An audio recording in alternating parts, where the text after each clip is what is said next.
Just to prepare you, we're going to talk about a conceptually difficult perception topic in this video. I didn't get it when I took perception in undergrad, and I finally got it the second time through sort of as a TA in grad school, but much to the consternation of that professor, most of his class didn't. It's something I talked around in previous color vision videos, so it's finally time for us to tackle this monster head on. The principle of univariance is one of the fundamental aspects for how color vision works, or doesn't work.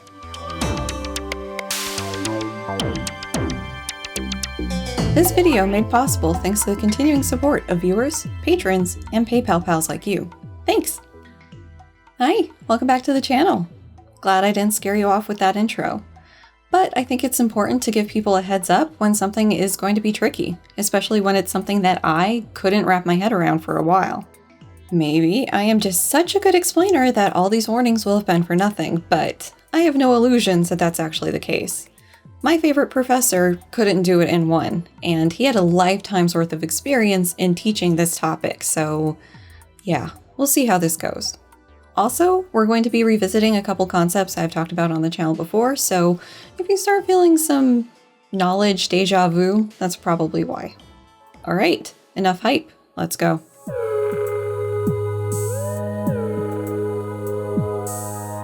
In a cool instance of theory predicting physiological findings, it was inferred that we must have three somethings in order to perceive color, long before it was thoroughly verified through microspectrophotometry.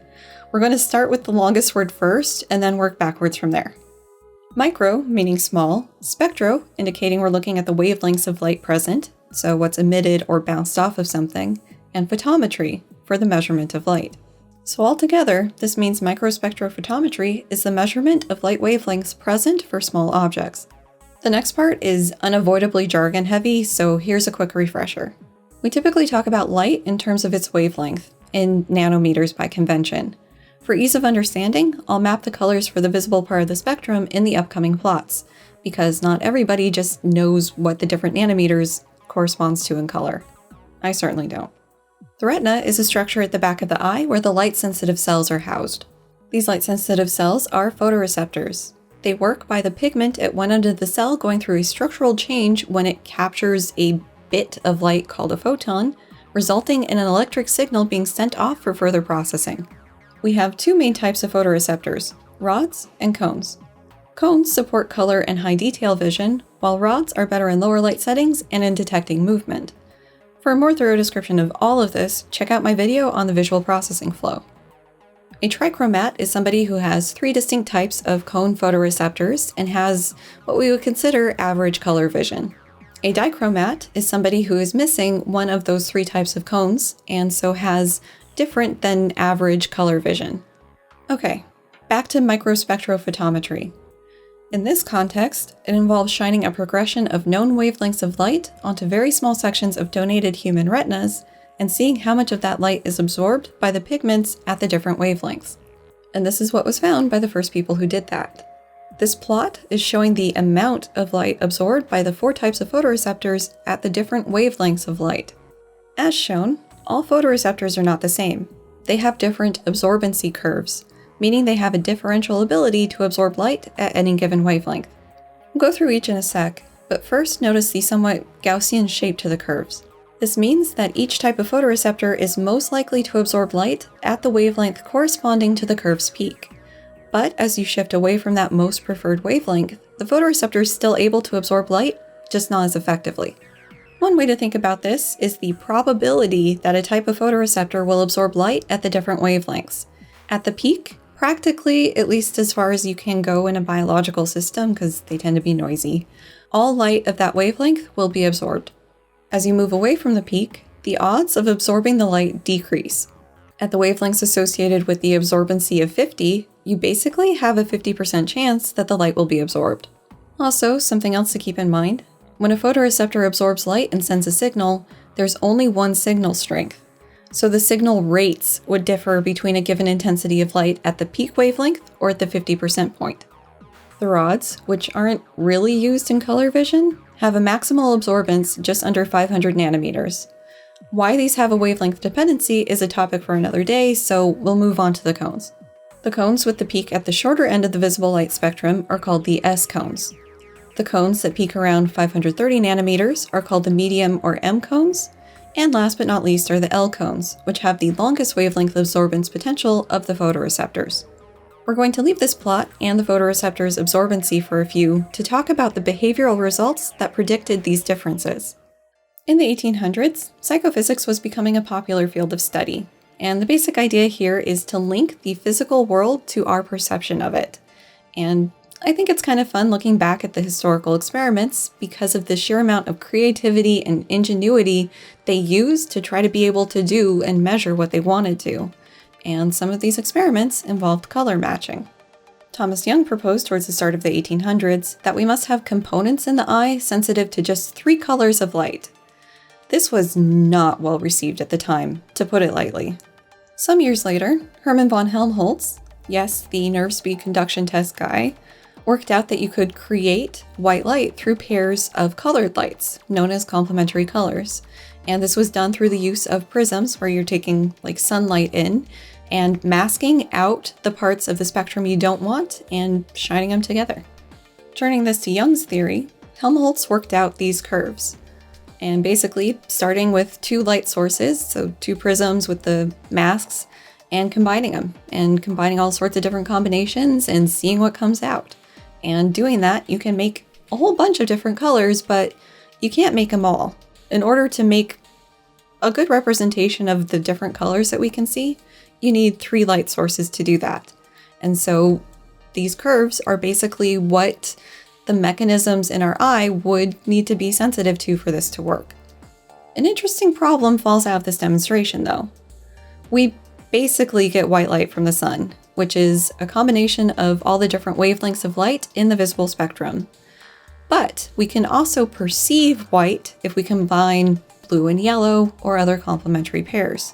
But this doesn't just happen for white light. It can happen for colored light as well. We can see, let's say, yellow, either from a purely yellow source, or we can perceive yellow by combining red and green light.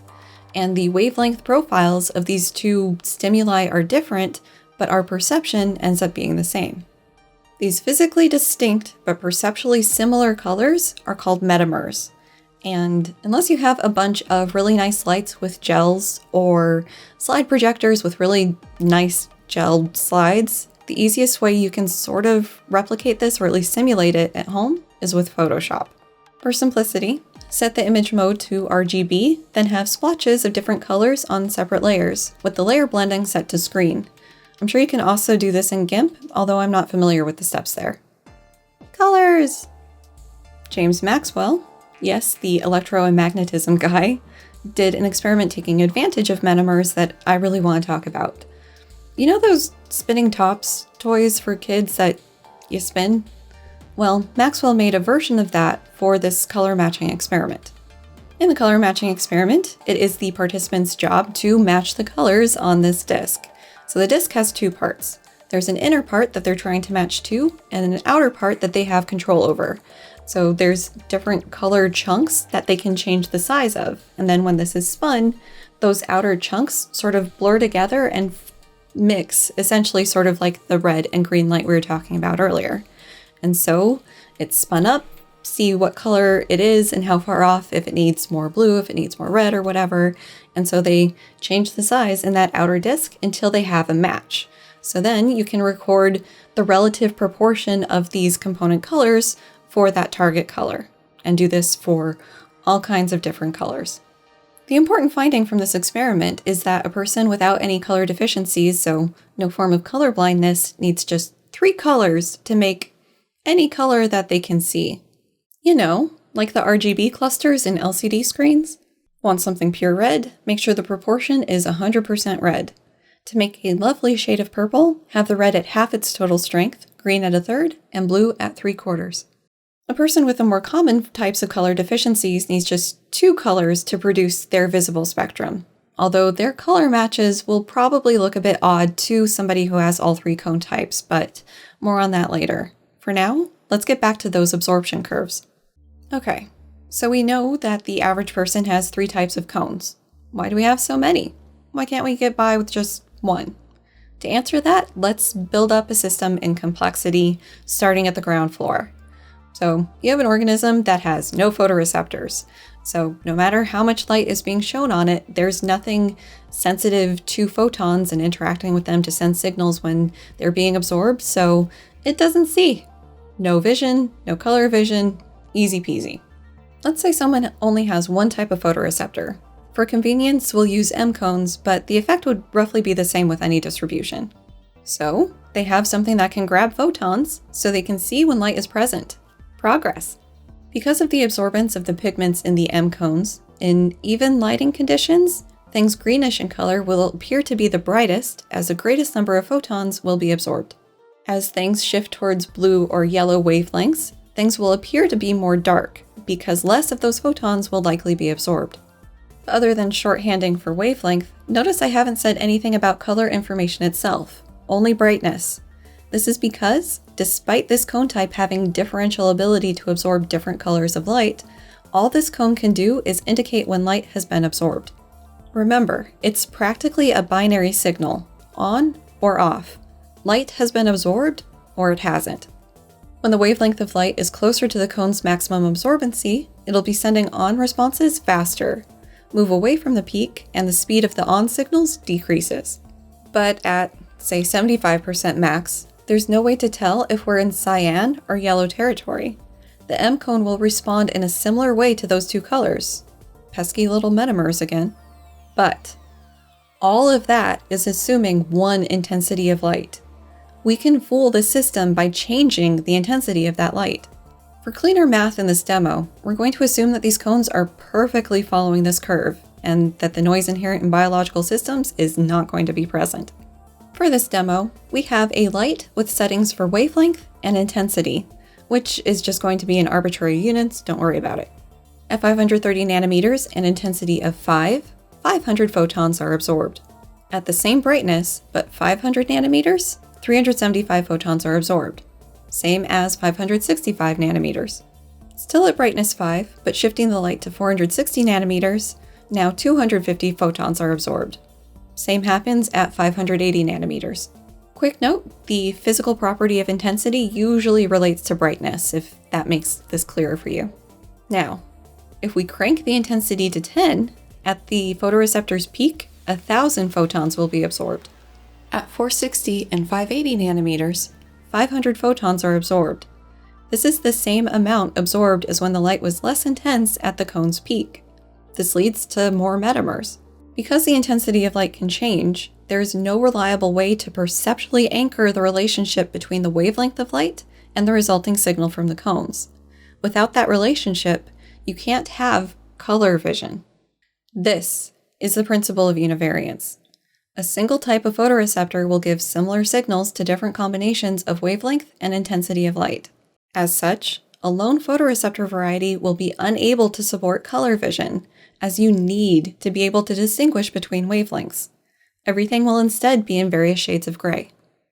Some discrimination power comes by adding a distinct cone type.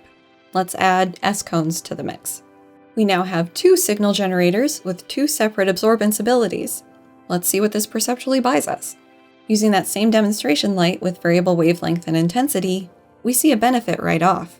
Working again with the intensity level set at 5, at 530 nanometers, 500 photons are still absorbed by the M cones, but 0 by the S cones. At 460 nanometers, the M cones once again absorb 250 photons. The S cones also absorb about 250 photons. At 580 nanometers, the M cones absorb 250 photons, while the S cones aren't able to catch any. So the M cones on their own may not have been able to distinguish between one intensity of light at two equivalent points away from its peak, but the extra info from the S cones allows for a difference to emerge. Because the S cones are sending a signal at 460 nanometers but not at 580, this difference, in combination with the signal from the M cones, indicates that different colors are being seen at those 2 points. What about what really tripped up the single receptor type before? Changing the intensity. Now working at intensity 10 again, the M cones are still absorbing 1,000 photons at 530 nanometers and 500 photons at 460 and 580 nanometers. But the S cones are able to absorb photons from the 460 nanometer light in this system, 500 photons. This extra signal again keeps the system from another metamer. The M cones may be catching 500 photons in a couple light configurations, but the S cones have a different response, at least in the shorter wavelengths. The signals from the M and S cones are equivalent in the greenish color at lower intensity and yellowish color at higher intensity. So it's not perfect, but it is enough to support color vision. This imperfection is tied to what we commonly call people with color deficiencies though. When we're in the portion of the visible spectrum where both cone types are able to differentially contribute their signals, differences in the wavelength of light will be noticeable. But when you move out into parts of the spectrum where only one cone type is sending a signal, we're at the univariance problem again, and metamers occur. This is why people with color deficiencies are commonly called red-green or blue-yellow colorblind. The two cone types a person has are not able to provide info that would allow for discriminations beyond the broad color pairs. This can be fixed by adding more cone types. Going back to that last metamer, the M and S cone system wasn't able to distinguish between a less intense light at 530 nanometers and a more intense light at 580 nanometers. Adding in the signal from the L cones though, and the system is no longer confused. At intensity 5, the L cones absorb 425 photons, and intensity 10, 920 photons. The extra information source makes it more difficult for metamers to occur as a function of wavelength and brightness. These dichromatic metamers will be noticeable to trichromats. Color deficiency tests rely on this, and I've got links in the description box for a couple online versions you can play around with. The Ishihara is the faster of the two, and probably the one you're most familiar with. This is the one with the blobs. Numbers made up of blobs, the background's blobs, and you vary the color of the blobs for the number in the background, and you can pretty well indicate if somebody has a color deficiency or not. The other is online, based on the FM100 hue test, which is substantially more involved. The FM100 is called that because there are 100 colored pieces that you have to sort. Well, 92 in actuality. This is done in 4 sections, corresponding to the 4 rows of pieces. To start working on a section, the pieces are turned out from the tray they're sitting in and shuffled around. The end pieces are glued in place, so those are your starting and ending points. It's your job to put the pieces back in the tray in the smoothest color transition you can. Thankfully, it's easy to score. You flip the rack over to look at the numbers on the back of the pieces, and it just goes 1 to 25, 26 to 50, so forth. A couple mistakes are expected for people with trichromatic vision, but there are predictable patterns of mistakes for the different varieties of dichromacy. We had the FM100 in the perception lab I taught, and we would have the students administer this test on each other. And a couple times I had students with a red-green color deficiency, and we get to this part of the lab, and their lab partner just almost predictably gets excited. Like, bro, there's no way this looks right to you. Come on. Or, wow, you think that's a smooth transition? And then what is the real nature of reality? And what is color anyways? Is my red the same as your red, even if we are both trichromats? And just woo, brain starts melting out their ears, and I have to remind them to take off the Mickey Mouse cloth gloves that they're wearing to not get skin oils on the chips as they're leaving the classroom. So, what have we learned? The young Helmholtz trichromatic theory of color vision predicted the existence of 3 types of cones before their discovery and confirmation many years later. And just an FYI, this isn't the entire story of how our color vision works. It's good at the photoreceptor level, but there's more to the story upstream. Metamers are perceptually identical colors with physically different compositions, and these are easier to produce with the lower number of distinct types of photoreceptors you have. So as you grow the number of photoreceptor types, you reduce the possibility of metamers. The principle of univariance is that a lone type of photoreceptor is unable to provide the discriminatory info needed to support color vision. A visual system needs to have at least 2 distinct types of photoreceptors in order to perceive color based on differences in the wavelength of light. And that's it for this video. See you guys next time. Bye!